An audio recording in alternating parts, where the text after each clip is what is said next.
Hey guys, in today's video we're going to talk about the number one reason I think that my business is as successful as it is compared to at least the other, I am definitely not the only person doing this, the other refurbers, whatever you want to call them in town.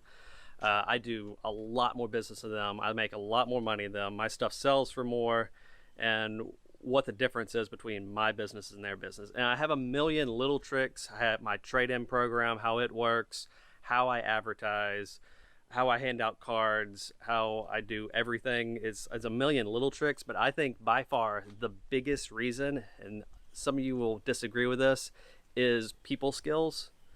Actually talking to people over the phone. I have talked to, because I have a bunch of rental properties and I don't do refrigerators, so I'll need a refrigerator every once in a while for a rental property, and I'll call the other guys in town that are also refurbers that do refrigerators, and they are horrible over the phone. They sound nearly annoyed that I called. They don't know who I am. They don't know I'm also a refurber, but they're annoyed that I called, and at least they sound like it, or they're just doing the redneck response of yeah, we got something, maybe I'll be over there. Like, just absolutely horrible over the phone. So working on your phone skills is a huge part of this business. Working on your face-to-face, this is a business where you're selling something. Sometimes they're coming over and looking at what you have. Sometimes, but you're definitely usually going to interact with them one way or another.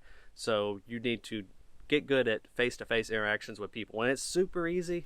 Now, there's books on it, How to Win Friends, Influence People, tons of other stuff, but it's basically be nice to the customer, ask them how their day is, ask them what their problems are, and see if you can do, while you're doing a delivery or while you're doing anything else, add a little bit extra value they're not expecting. You know, while you're over there, if you see something that's hooked up wrong or a water hose that looks like it's about to burst, I'll just, I'll either mention it or I'll replace it if I just have an extra one in my truck. Or if the vent, a lot of times I'll always double check the vent to see if it's clear from the inside of the house to the outside of the house.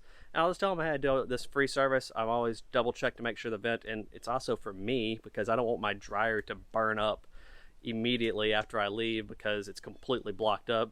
But they see it as, oh wow, this guy just pulled a tool out of his truck, cleaned out my vent for me, and was really nice and asked me how my day was. And guess what? At the end of the day, years from now, when their washer or dryer breaks down, they're going to see that business card on there, and they're not going to be mad. They're going to think, wow, this thing lasted for this long. I like that guy. I don't know about all these other refurbers in town. I called some and they were super short with me and seemed like they didn't want me to even come over. They're going to call you. And that is exactly what happened yesterday. Guy called me. I knew who he was from a couple years ago. I kind of remembered, but not a whole lot of details. And he told me what his washer was doing wrong. I told him what I thought it was over the phone for free, and he looked it up, looked up videos on how to fix it. It was the coupler was out, and he called me back and said, I just don't think I can do that. He was an older guy, didn't think he could replace the coupler, which he could, but some people aren't very handy, and they look at taking off, when you take a front off of a washer, it's scary to a lot of people.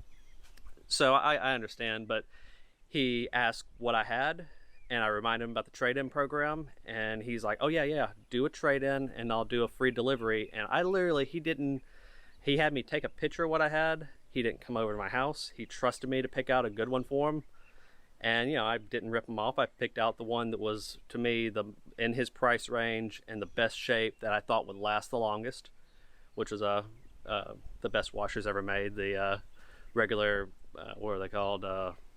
Non-belt driven direct drive. Yes, direct drive. Kenmore, in really great shape.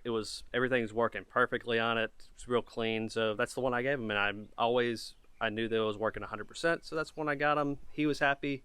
But I get over there and he goes, someone tried to give me a washer, but it didn't work. And it's one of the newer ones, and the suspension went out, and I knew exactly what he was talking about.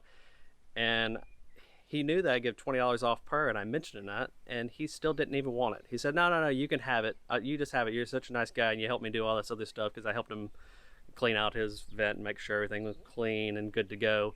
He literally gave me, I'll show you, an extra washer.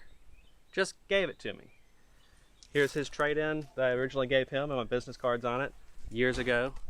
And like it's so much about this business, and any business, it's about people skills, being able to talk on the phone and being nice over the phone, and being able to talk person to person with someone and being nice to them. So that's number one. So guys, I'm not sure exactly where to go with these videos, so I want to hear what y'all want to hear about this business. I'm going to probably be shutting it down the next couple months, so give me whatever you want to ask. I'll answer. Put them down in the comments below. I'll make a couple videos on it, and I just think it's one of these perfect businesses that you always hear about, that people always talk about. You can literally do this from home, sit at home all day and have a home business that's making you a lot of money.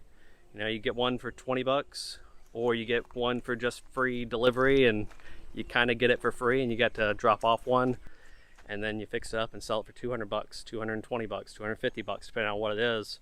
And that's a decent business. You only have to do that a couple times a week for it to be decent money. And if you get to selling 1 to 2 machines a day, it gets to be really good money. So ask me down below any questions, how to run this business, and I'll answer them for you. Please like and subscribe, guys. Hey guys, thanks for watching. If this video helped, please like and subscribe. It really helps the channel. And if you have any questions at all, put them in the comments below and I'll be sure to answer them.